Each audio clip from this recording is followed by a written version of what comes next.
The old general, having committed countless acts of slaughter, is foretold by a sage that his progeny shall not survive beyond the age of 20. He has but one son, the young General Han Linfeng. The sole remedy lies in marrying a woman reborn from a virtuous soul of 10 lifetimes, thereby securing her blessings for a peaceful conclusion.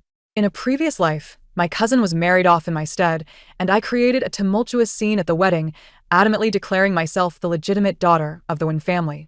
The one predicted to be the virtuous soul of 10 lifetimes.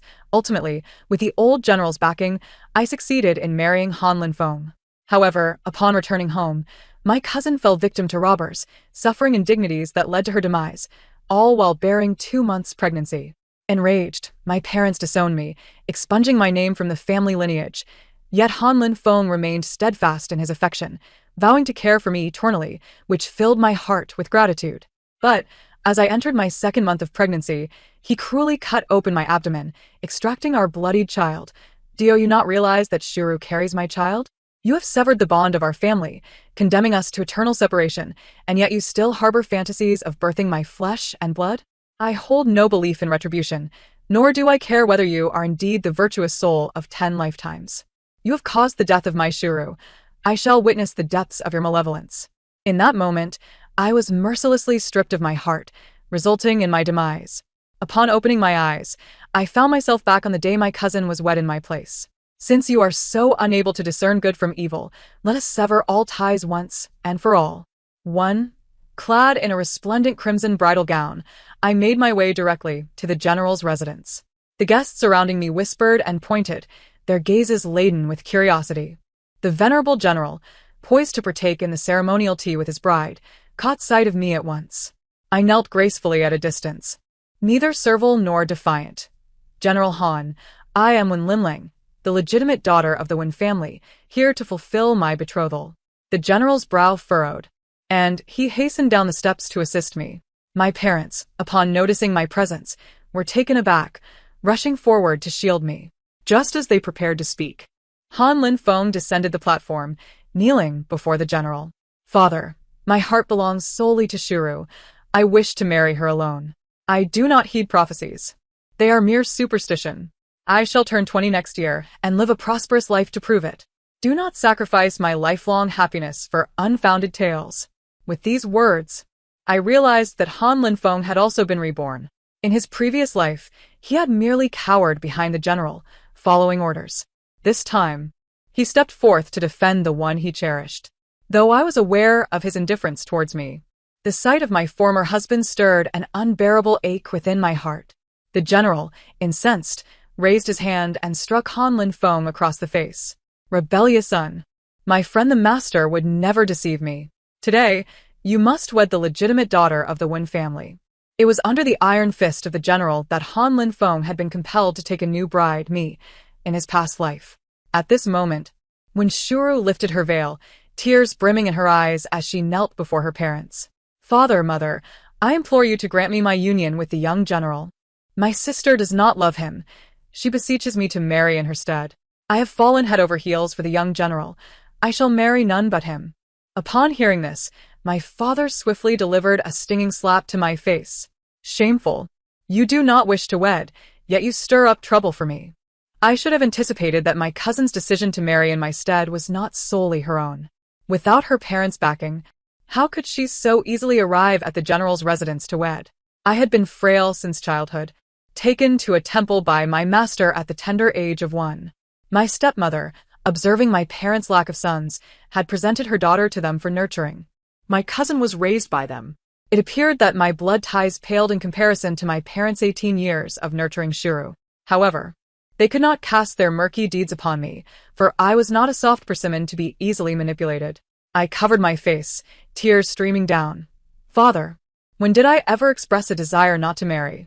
It was my cousin who brought me a calming soup last night, and after consuming it, I slept soundly until noon, only to awaken to find the house deserted. If my cousin wishes to marry the young general, I would not dare to obstruct her. But the marriage contract bears my name, and today is my wedding day.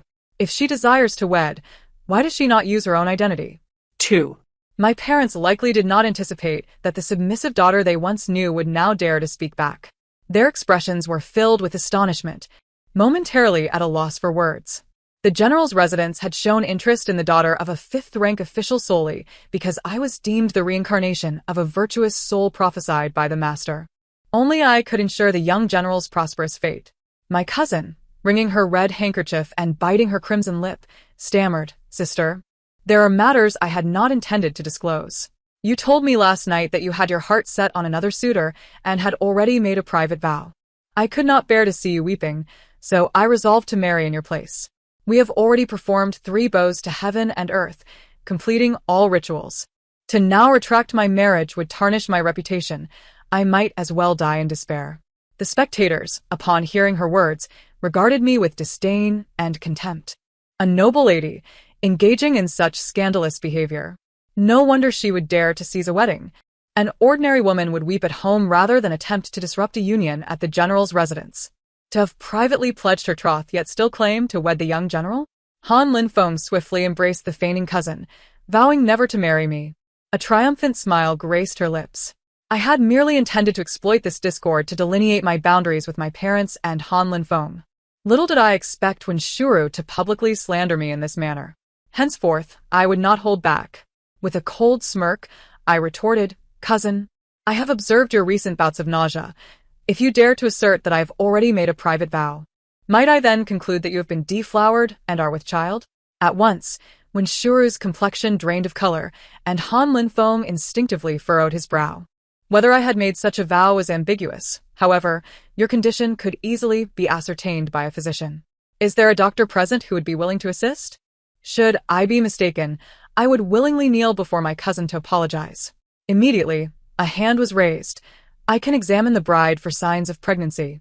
"I am at your service, General." Panic overtook Wenshuru, and she instinctively recoiled behind Han Linfeng. Just as the elder physician prepared to approach and examine Wenshuru, the general bellowed, "Nonsense." The physician promptly retreated to his original position.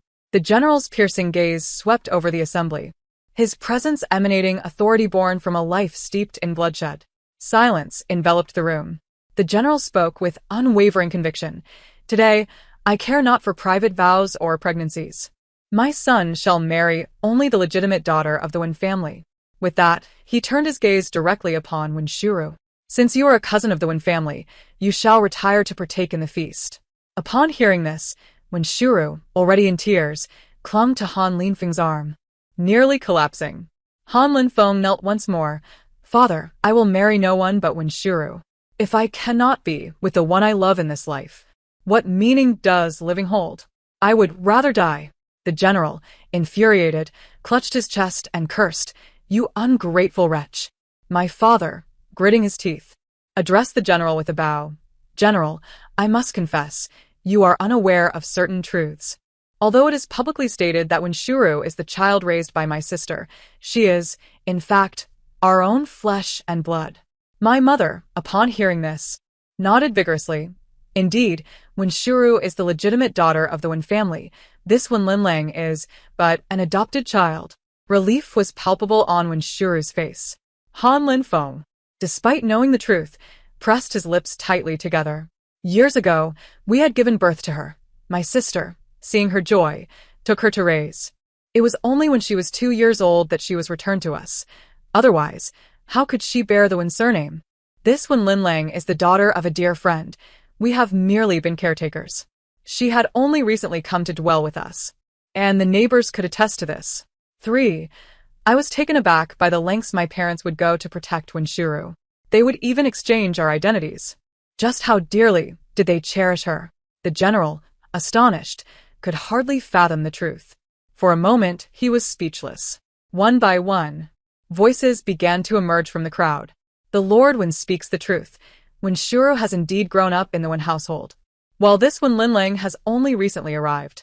I too could attest that Wenshuru was the one we had watched grow up, and she indeed resembled the legitimate daughter of the Wen family. In an instant, I transformed from the legitimate daughter of the Wen family to their adopted daughter, a status confirmed by my own parents. Biting my lip fiercely, the metallic taste of blood flooded my mouth, yet I regained a semblance of composure. This was not the time for sorrow. They were unworthy of my emotional turmoil. I needed to remember the purpose of my presence here. Raising my head, I caught sight of my parents' evasive eyes.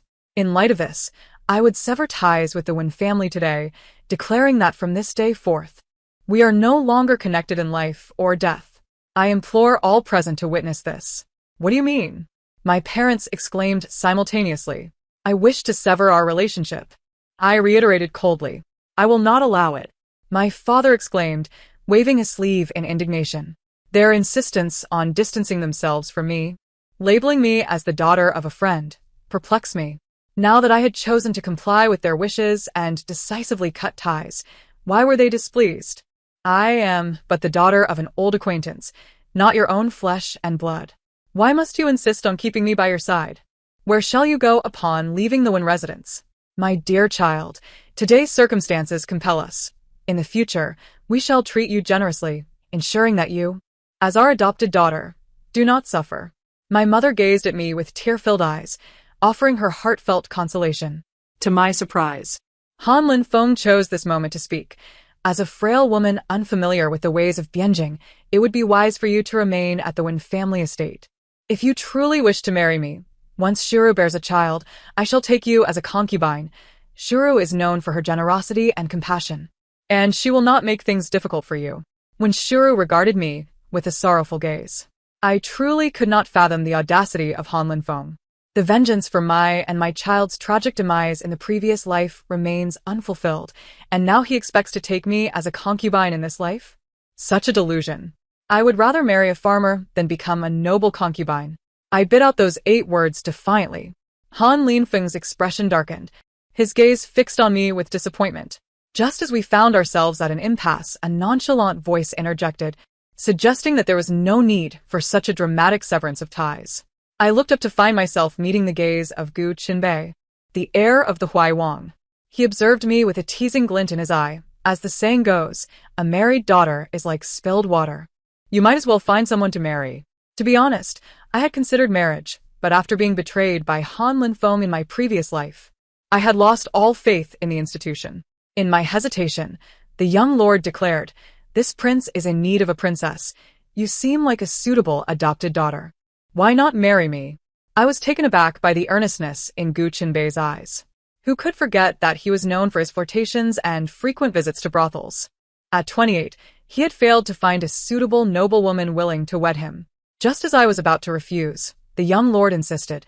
It would be a great honor for the young lady. Why not arrange a time to visit my humble abode? My father, with a beaming smile, readily accepted. I did not ask you, I asked her. Gu Qinbei remained unflinching, not even bothering to glance at my father. His fan pointed directly at me. I refuse. I will not marry. The words escaped my lips unbidden. For my father, enraged by my defiance and refusal of a royal suitor, raised his hand to strike me. I closed my eyes, yet the slap never came. When I opened them, I saw Gu Qinbei firmly gripping my father's wrist. Lord Wen, how generous of you, to be so willing to part with your own daughter. My father sheepishly lowered his hand.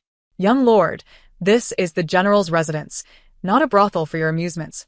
Han Lin Feng remarked coldly. Who says I'm here for amusement? If she agrees to marry me, I shall wed her tomorrow. I want to see if the prophecy holds true, whether you will live to see another day. Gu Qinbei's flippant demeanor only served to darken Han Lin Feng's expression. However, I had no desire to entangle myself further with him, turning to return home. Upon arriving, I discovered the front door ajar. Clearly, a robber had already paid a visit. In my previous life, I found it peculiar that a robber dared to approach an official's residence, and this time, I yearned to uncover the truth. Just as I was about to step inside, a deep voice called from behind, "My lady, I've missed you dearly these past days." A pair of large hands seized my shoulders. I instinctively screamed, "Help! Help!" In an instant, the man was hurled away. Turning, I saw Gu Qinbei pinning the brute down. His demeanor transformed from that of a carefree rogue to one of righteous authority. In broad daylight, you dare to harm the daughter of an official? Do you seek death? Please spare me. I came looking for my fiancée, the young lady of the Wen family, Wen Shuru. I gestured for Gu Qinbei to release him. Was this the robber who had killed my sister in the past? After conversing with the man, I realized Wen Shuru had orchestrated a grand scheme. A plan began to take shape in my mind, and after discussing it with the brute, we reached a mutual agreement. Gu Qinbei regarded me with newfound respect, clearly surprised that even the most benevolent of souls could devise such a flawless scheme to harm others. How did you know of my affairs? I felt gratitude swell within me for his escort home, my tone softening. Have you truly considered becoming my princess? Marrying me means you will learn everything. I am fully prepared, only lacking a bride. Gu Qinbei resumed his nonchalant demeanor. If you dare to marry, I shall dare to wed. The next day, I found myself, as if in a dream, becoming Gu Qinbei's bride. Han Linfeng and Wen Shuru arrived together at the Huaiwang's residence for the ceremony. Wen Shuru appeared radiant with joy. Upon seeing Gu Qinbei, Han Linfeng disdainfully remarked, I told you that prophecy was nonsense. The young lord is no match for me in health. And being a few years my elder, I wonder when he will meet his end. Wen Shuru, covering her mouth, laughed heartily. Rumor has it the young lord has taken nearly 900 concubines over the years. Your sister's courtyard must be quite lively. I smirked, tugging at the red silk sash on my dress, signaling Gu Qinbei to hasten with the vows. Ceremony complete. A voice called out, and the crowd erupted in applause. Suddenly, a commotion broke out. Han Linfeng clutched his chest and collapsed to the ground. Wen Shuru rushed to support him. What is wrong? General, please do not frighten me. Han Linfeng struggled to point toward my direction. When Linling, save me. He finally believed that the prophecy of not marrying me would lead to his demise was no mere superstition. 5. Gu Qinbei wrapped his arm around my shoulders, attempting to shield me as we turned to leave. However, the old general abruptly blocked our path. Miss Wen, I implore you, for the sake of old grievances, please save my child. I had no choice but to lift my veil and, hand in hand with Gu Qinbei, approach Han Linfeng. At that moment, his face was ashen, beads of sweat cascading down his forehead. When Shuru anxiously dabbed at his brow with a handkerchief, the old general approached and kicked Wen Shuru down. It is all you're doing, you enchantress. You have bewitched my son. If you are the legitimate daughter of the Wen family, why did my child suddenly fall today? My parents stood frozen in shock, paralyzed by the unfolding scene. When Shuru cried, covering her face, the lineage of a child is determined by their parents. I am but a frail woman. What do I know? The old general cast a piercing glance at my parents, who were drenched in cold sweat. Han Linfeng coughed, spitting out a large pool of blood. The old general quickly embraced him. Child, hold on. Then he turned to me, pleading earnestly, Wen Linling, we have wronged you. We betrothed you, but married your cousin instead. If you would save my child, I will grant you any request. I raised an eyebrow. Old general, you understand that to save your son, I must marry him, but I am now the Huaiwang's princess. This complicates matters, does it not? The old general replied. What difficulty is there? As long as you agree to remarry, I shall concede to any demands from the Huaiwang's residents or your family. Gu Qinbei scoffed. On what grounds? To save your son. Do you expect me to sacrifice my perfect union with Linling? Just yesterday, she was donned in bridal attire, eager to wed your son. Have you forgotten his words? Han Linfeng had lamented that without marrying his true love, what purpose was there in living? Now that his wish had been fulfilled, perhaps he was pleased. The old general's face darkened, recalling his son's previous statements, and fell silent. Yet Han Linfeng persisted. Confronted with death, he was truly afraid, gripping his father's robe tightly. He struggled to speak. Linling, I beg you, save me. I was wrong. I pondered for a moment.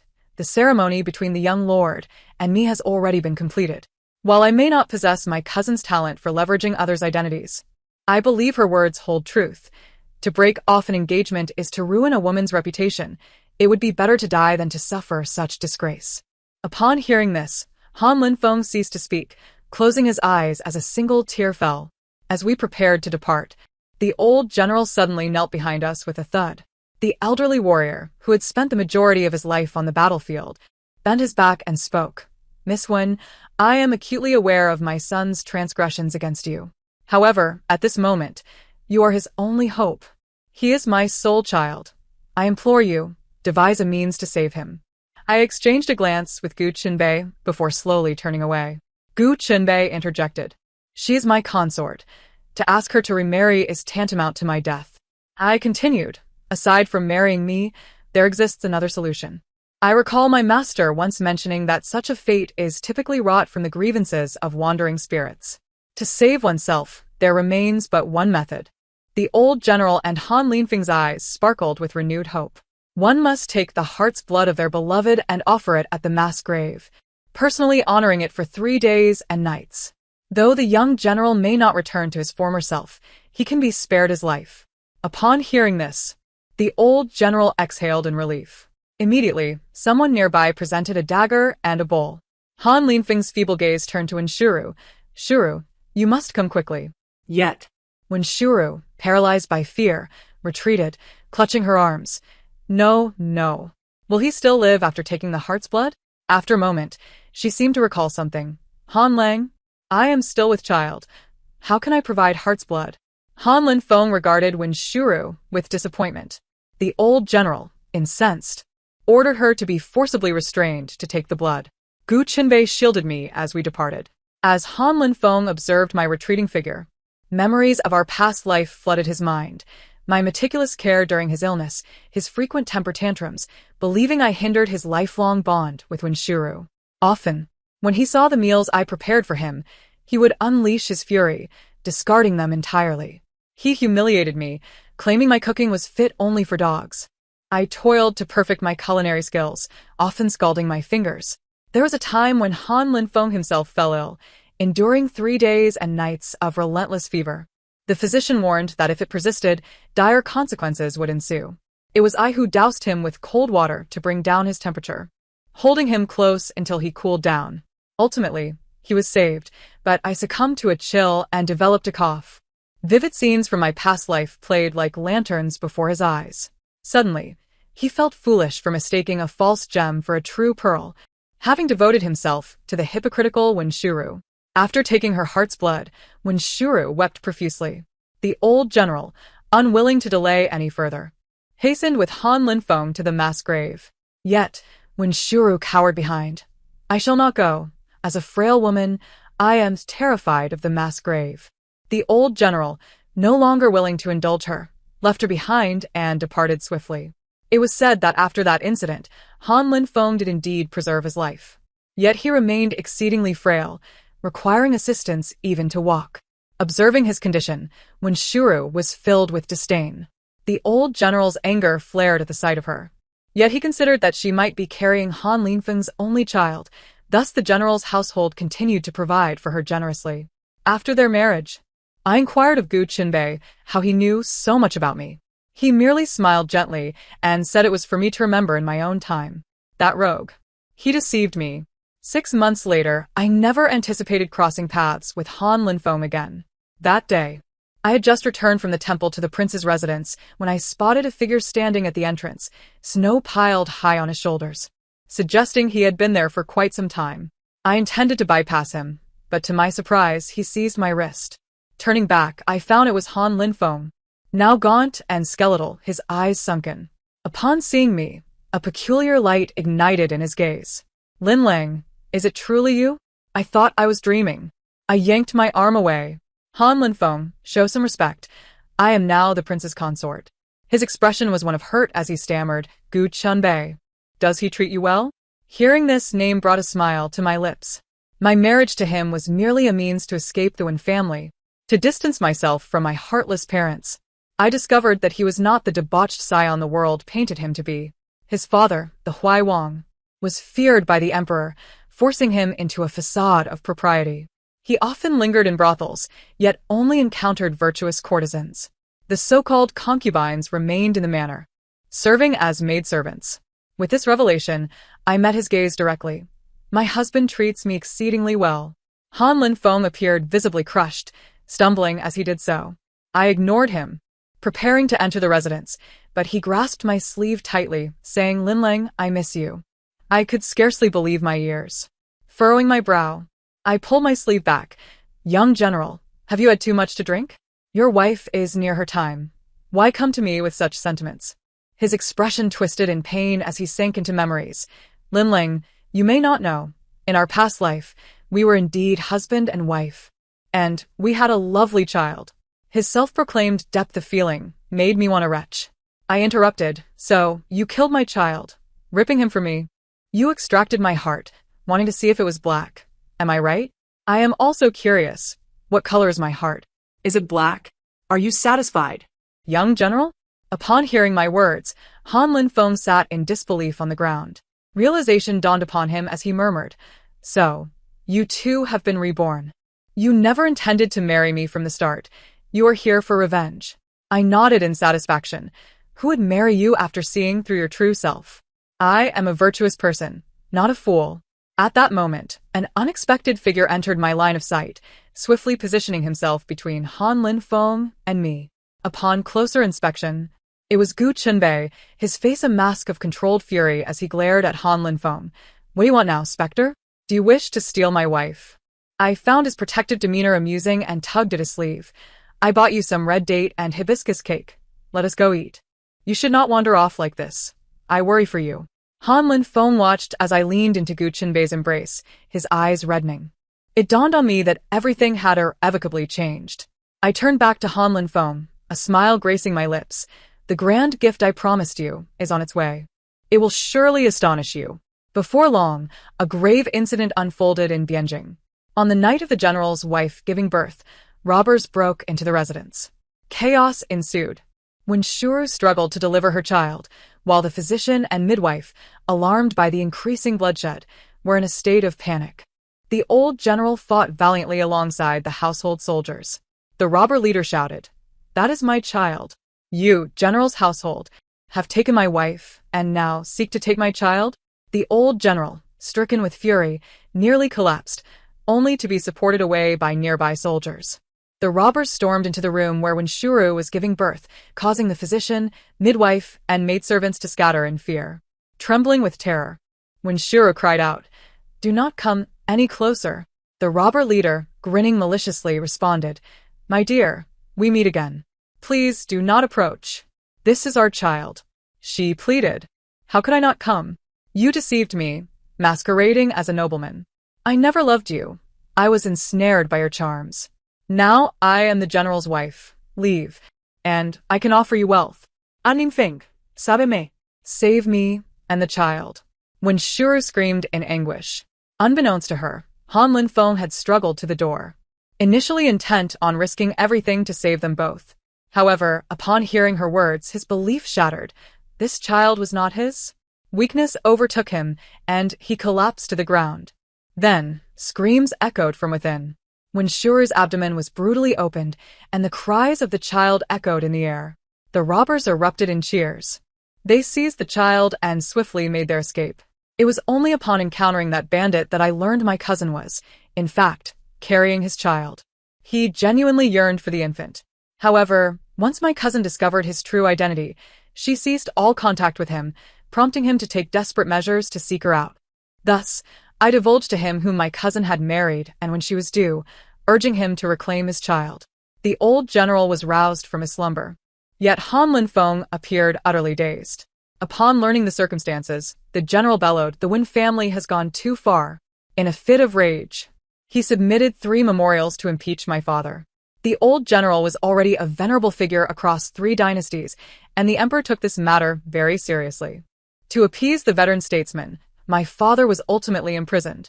When my mother sought me out, I was leisurely brewing pear blossom tea in the courtyard. I made her stand for 3 hours before I lazily emerged to meet her. "Linling, I beg you, you are now the crown prince's consort. Only you can save your father," my mother implored, her eyes reddened with urgency. I replied, "If you could spare some silver. Wouldn't it make your father's time in prison more bearable? Why must you plead with me? I am merely your adopted daughter." I emphasized the term adopted daughter with weight. My mother, filled with regret, could not stop her tears from flowing as she spoke in a choked voice. "Linling, it is our parents who have wronged you. You do not understand. We entrusted the management of our household to your cousin long ago. But this traitor has embezzled all our funds to benefit your aunt." I replied with an air of nonchalance, "Then go seek your aunt. Go to your cousin. Why come to me?" My mother sighed. "Linling, in our earlier years, we were indeed at fault for our favoritism. However, your cousin has passed away. The deceased must be respected. Your aunt's family has long absconded with the silver, and I am left with no choice but to implore you. Only you can intercede with your father." I exhaled a heavy sigh, rising in resignation. I could not bring myself to ignore them. I made my way to the small treasury prepared for me by Gu Qinbei. This was his gift, his entire fortune, untouched until now. Upon opening it, I was taken aback to find a porcelain doll within. I picked it up and examined it closely. It was indeed he. No wonder he knew so much about me. I casually handed 1,000 taels of silver to my mother. As your adopted daughter, this is all I can offer. I cannot assist further. Do not come to me again. I shall pretend I have no parents who exhibit such favoritism. With that, I hurried to Gu Qinbei's study. At that moment, he seemed engrossed in his work, wielding a brush to sketch. I could think of nothing else and rushed into his embrace. Gu Qinbei exclaimed with delight. What brings you here? You must be careful. Rushing like this could endanger the baby. I lifted the porcelain doll, saying, Is this you, you little snot? He beamed brilliantly. At last, you remember me. In our childhood at the temple, there had been a little boy who often cried, and I would always try to comfort him. Yet, he remained obstinate, crying incessantly. Eventually, I had no choice but to gift him my favorite porcelain doll.